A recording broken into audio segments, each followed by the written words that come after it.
Freetown stretches from Rochester to Somerset, north of Route 195. It holds a population of 9,200 people on 38 square miles of land. Hi, we're here with Caleb, I got it, and Jay. That's right. At the Profile Tavern. And one of you tell me, when did you open? We opened in May of 2022 and have been open since then. And had you two worked together before? A long time ago, probably 10 years ago, I worked for Jay at another place just as a bartender. So have you been in restaurant business for your whole life? I've been in the restaurant business since 2009 when we opened up the Rose Alley Ale House in New Bedford. And since then, my partners and I have opened approximately 10 locations throughout Massachusetts. Really? Different concepts or similar concepts to Rose Alley. And like Caleb said, not too long ago we decided to purchase this restaurant, which was previously Nephew's, and reconcept it as the Profile Tavern. And we've been busy and happy and connecting to the community ever since. What's your specialties? We just got a new chef about 2 months ago. I'm pretty new here. I've only been here just over a month. Oh my Right goodness. now, I think, we're looking at doing a lot of home style, kind of comfort foods, elevated tavern fare. Going forward, I think that's what this community in this area wants the most. We do a lot of steaks and sandwiches. Our wings and tenders sell big. Steak tips are huge.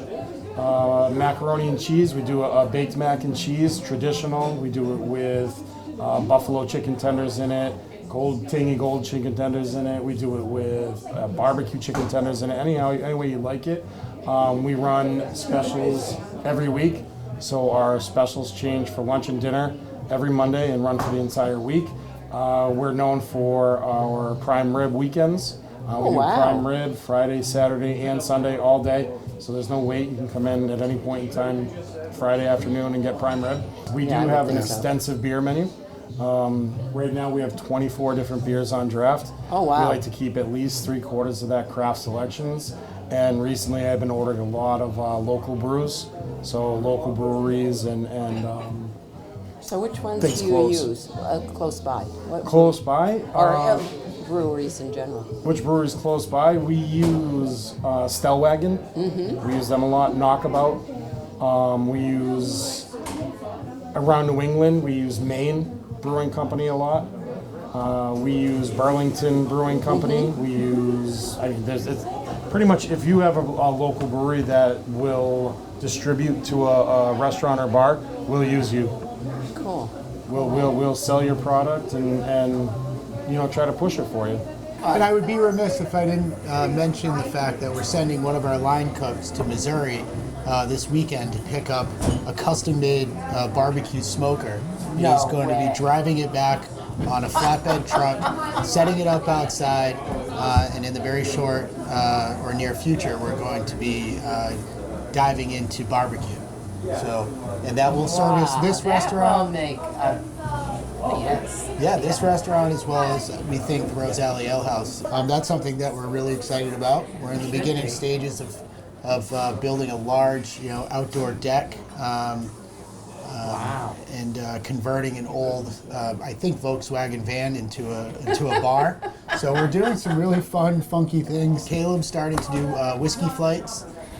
That's something that we're working on is expanding from the craft beer selection into a really good whiskey and tequila selection. We do promotions with breweries and distilleries, and we really love being in Freetown. We love the community. We love how it's sort of an outdoors town.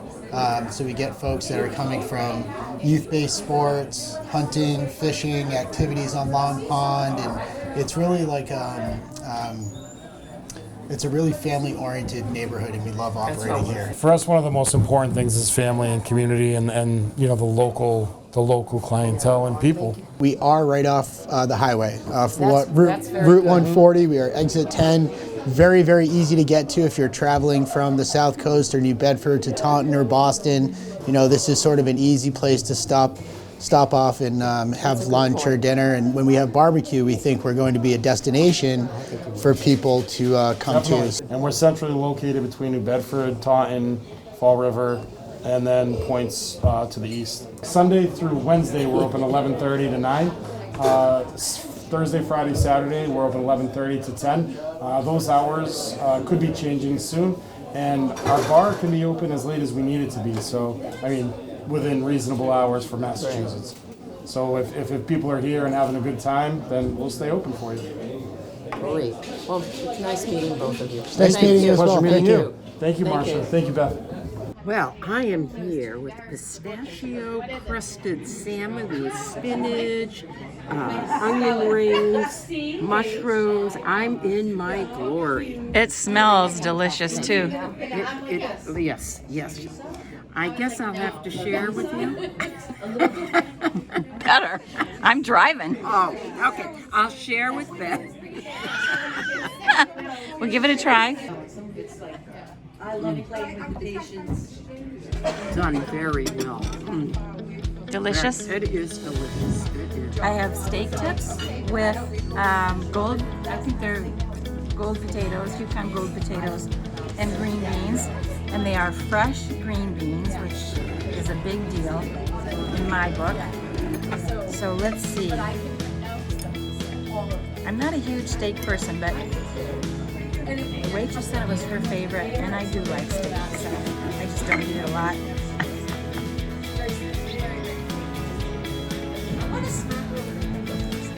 Very, very tasty and juicy. You gotta try this restaurant. It's really good. We're with Jennifer Durant, and her family owns the Grannies Sawmill. And we're going to get a tour of your facility today? Yeah, we'll do a quick one where it's all snowy and slippery. We'll be careful. Okay. We're 6 generations. We were formed in 1870. So Wow. it's pretty unique. Yes. Wow. We happen to have somebody unloading logs right now, one of our suppliers, Okay. which is kind of a neat perspective. So where does your lumber come from? All of the logs are sourced locally, most of which is within 30 miles of here. All of it Oh. is pretty much delivered to the yard. Okay. There's still a lot of privately owned forest land in Massachusetts, and that's the bulk of where we get our material from. It's a very tough industry to be in, so there used to be several in the area, and now there's just a handful. So there's another one in Carver. There's a couple of small portable mills around, but we're the largest in the area. Garrett is owner and operator of Northeast Trucking, and he does quite a bit of logging and land clearing. There is a difference. And he's unloading the logs, and you'll see that he's turning them a certain way. That's so that we can scale them. We tally the logs. We pay them what we feel we're going to be able to get out of it. So they bring the logs in, and we work with them, but they source the logs typically, and we buy them delivered here, and then we tally them and pay them by the board foot. Okay. And then Matt was just in the loader. He came up to grab some more logs for the sawmill, which we'll go see, but I'm not going to make you walk through the mud. So That's so cool the way he can maneuver those logs. yep. He's very good at that. He's been doing it for quite a while. He's one of our younger suppliers. He's probably one of the youngest, and then our oldest supplier is 90 years old, and he still comes in pretty much once a week. Wow. And delivers a load of logs. So That's amazing. it is. This is my father, Paul Darling. He would be the 5th generation of Gurney Sawmill. He's been working here since 1969. Wow. Yeah, quite a long time. So you're 6th generation. Yep, and my daughter will hopefully eventually be 7th. 7th. Yes. Is she interested in it? She is. She's going to school UMass Amherst right now for business management with a minor in forestry. So That is awesome. yeah, Excellent. we'll see what happens. So So you got started because your whole family was in it, and that you just took over from your family, and this is Pretty all you've much. ever done? Pretty much. We ended up ultimately buying the place from my grandfather in 1993. Oh, wow. So do you have to know every aspect of this business then? Like how to do all of this? It certainly helps. Yes, and most. And fix it. Yes. So my brother, who you'll meet when we go to the sawmill, we all have a little bit of a hand in all of it.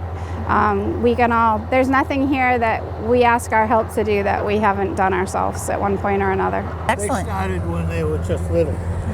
I bet. Yeah.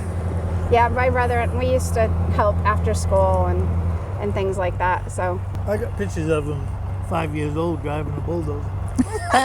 I'd like to see that. Who is your customer? Who are your customers? we have a broad range of customers. The bulk of our customers are retail customers, homeowners. That's okay. As far as number of customers, we have a bunch of homeowners.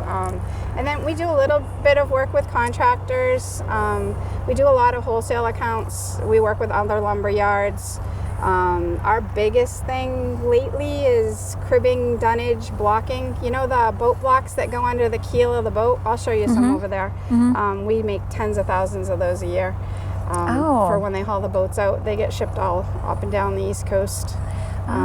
So that's kind of a big thing for us. We do sheds and barns and fences and an occasional house or two.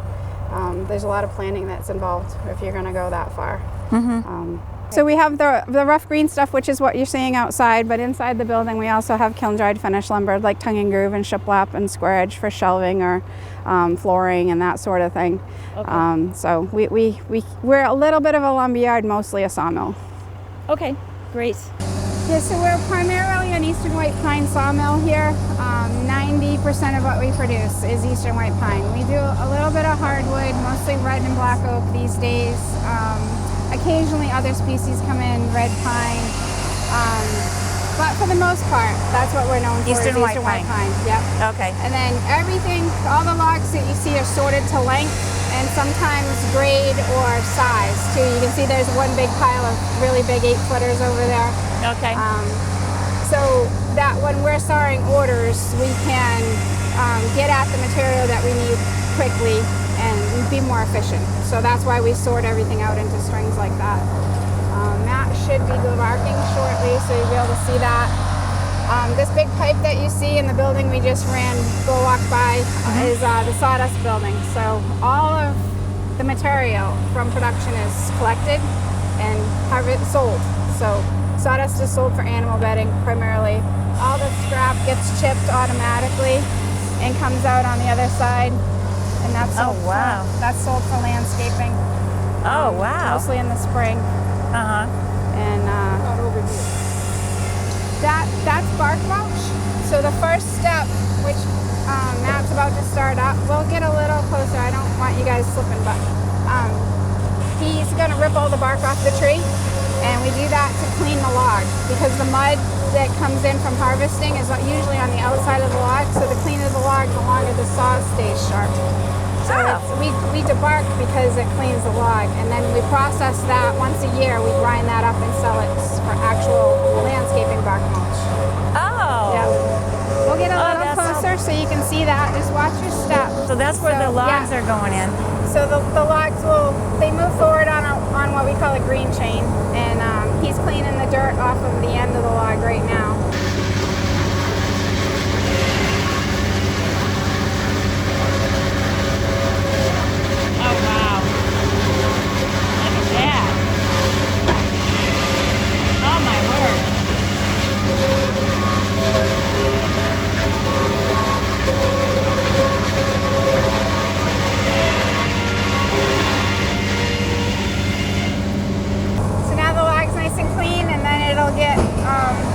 Move forward a little more, and then it'll feed up to the mill.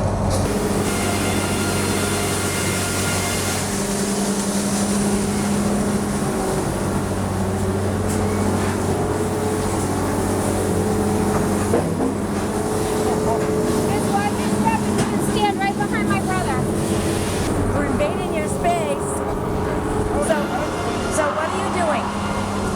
And so are you controlling like the Yeah, put the dial up there. It'll tell you how far you are away from the east, so you can grab some traction a little bit. Wow. That's a lot of work. Okay, so this log, here it goes. Oh, here it goes.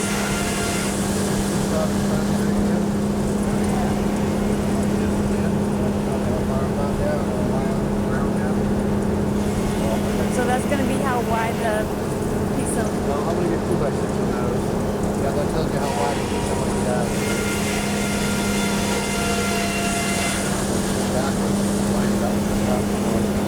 My goodness gracious. Oh, you just flipped it over? Yep. My God. So that's tapered set or, taper each knee. So you have a second set. That's tapered set, third knee, glance off, second knee, glance off, third knee. So you do them all at once.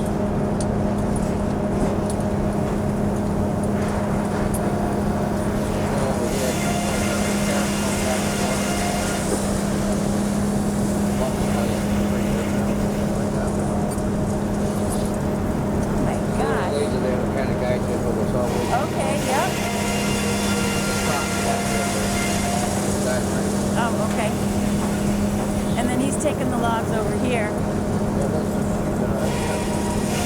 Oh, I can see.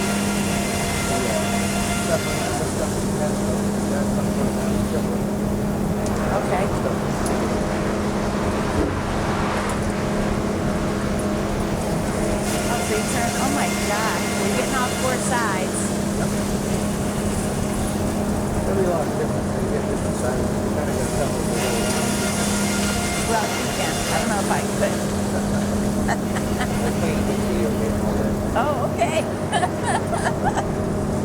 Kids just get to do it, right? Yeah.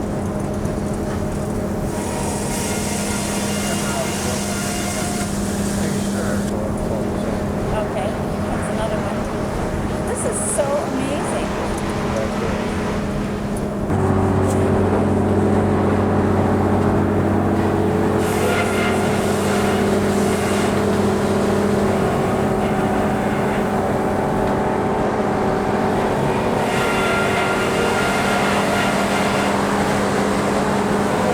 Isn't that cool?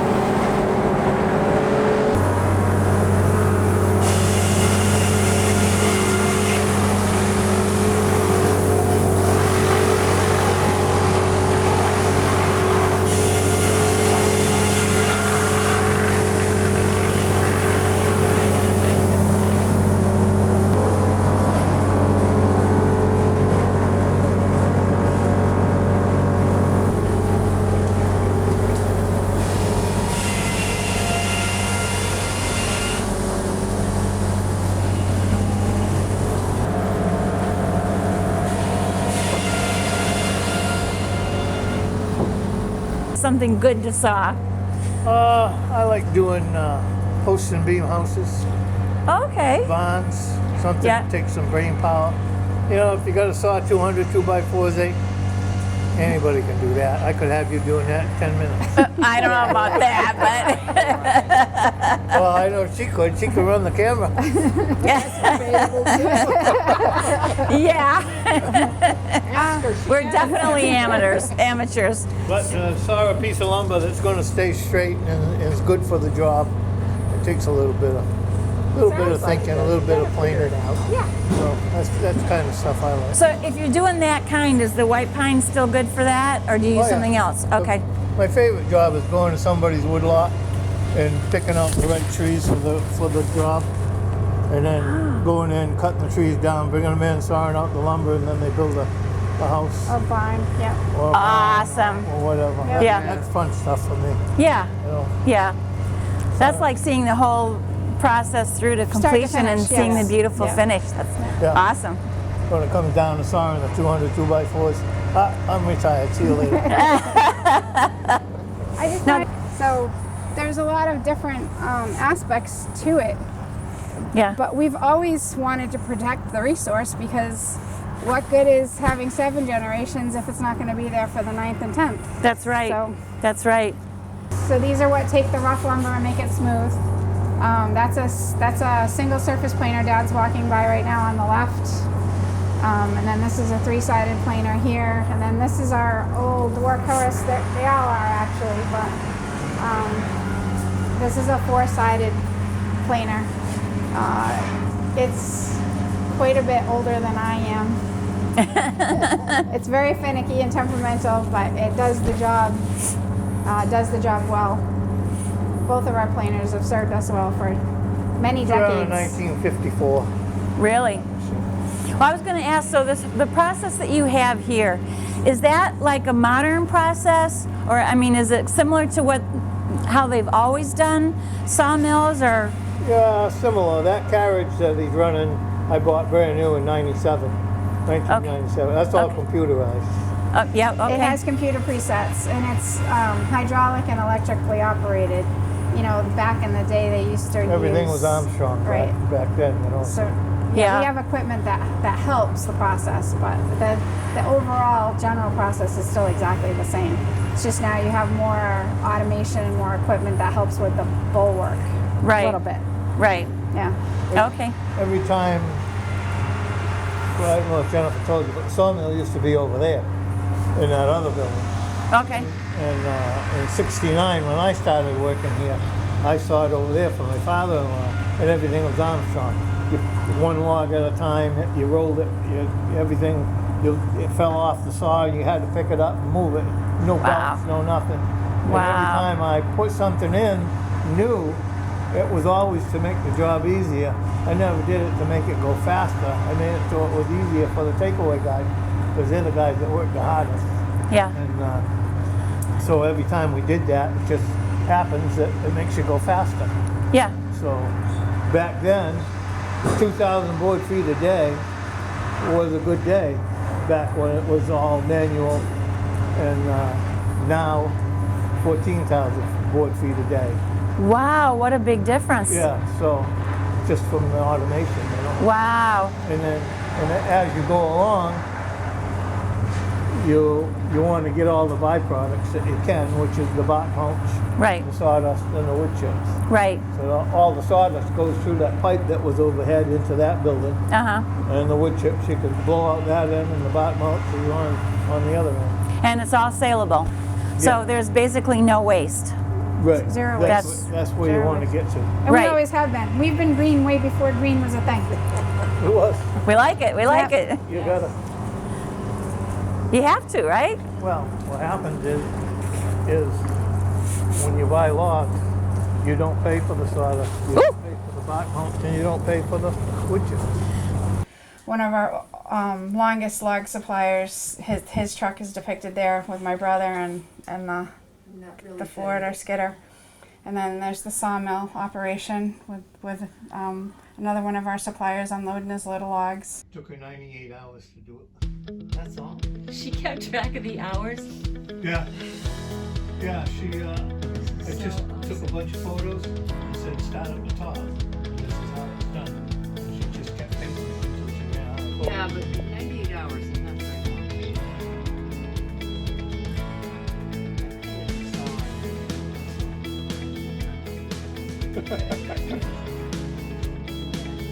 One little saw. Wow. I love it. I'm here with Rob and Eileen where am I? Earth's Hidden Treasures. Okay.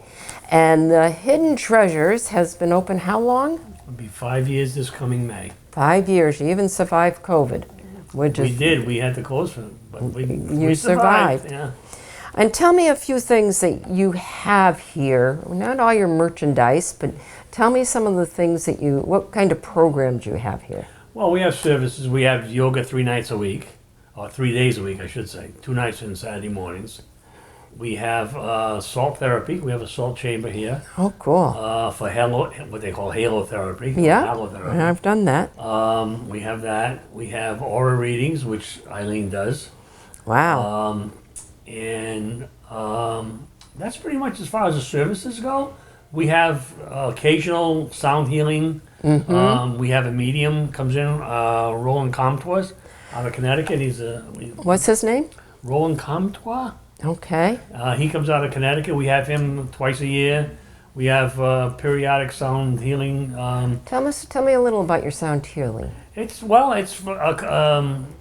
Sonic Field is the name of the guys we have. Two local guys, one from Warren, Rhode Island, one from Rehoboth, Mass. And it's a Native American vibe, drumming, chanting, that type of thing.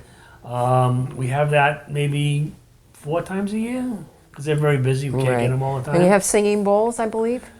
They do as well. Yeah, Yes. they do. So singing bowls.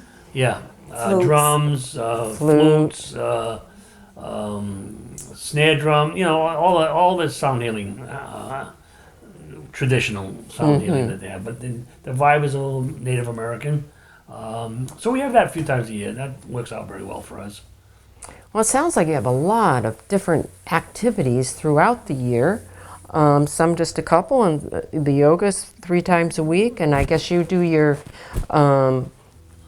let's see, what other things do you have? Well, the aura readings are by appointment only. That's what you do. You do the aura readings when people want to. Didn't I see some stones, amethyst, and we have a lot of stones. We have we deal in polished stones, which are tumble stones, what they're called, and raw stones as well.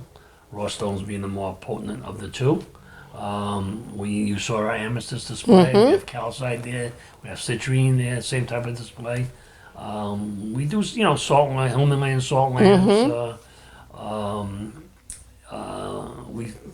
Which kind of sets the mood for the salt therapy in a lot of ways. But that's what we do in that type of area. We do a lot of hanging crystals. Candles are something we supply a lot. We do bath products like soaps. We have a great bath product line. Soaps out of Australia, excellent. And we do, I don't know anything. What else do we do? Well, you have a lot. I think it would be for people that if you haven't gotten involved or anything in this, to come in and see the wonderful display they have of different things. Yeah, we have. When people come in, we have the luxury of room. Yep. A lot of places that deal in metaphysical stuff like we do, it's small. That's cramped. The elbows to the side because you can't go like this. We have the luxury of room. We joke sometimes. We have panoramic windows to whatever Freetown offers, and we like to say we keep the drama on the other side of the windows. When you come in, drama's there outside. You go. Because if we want drama, we just need to open the door, and you don't have to look for it; it'll find you. Peace in here. Peace. Peace. Right, exactly. That's Some good. come in and just walk around and don't want to leave. That's Yeah. And So you're welcome to do that. that's very nice. We have a lot of our clientele is from 15 to 75. That's wonderful. We have a lot of young people, a lot of students come in. We have a lot of older people, a very wide range of clients. Men and women, by the way. It's not just a women's deal. It's men and women. I hear they have a male that works here. One of our yoga instructors are. No, I'm talking about you. Oh, you mean me? Oh, my God. Oh, you know what? I'm trying to sink into the background. Well, you know what? I used to be a construction superintendent. So before I started working here with Eileen, it was like, well, what do you do? Well, I babysit grown men all day. So I came in here. I didn't know a world like this existed. Well, listen, thank you very much. I don't think you left anything out. If you did, speak up. Yeah, no. Okay, well, we really appreciate it. Well, thank you. And We you've got appreciate you coming in. a nice store. Thank you very much.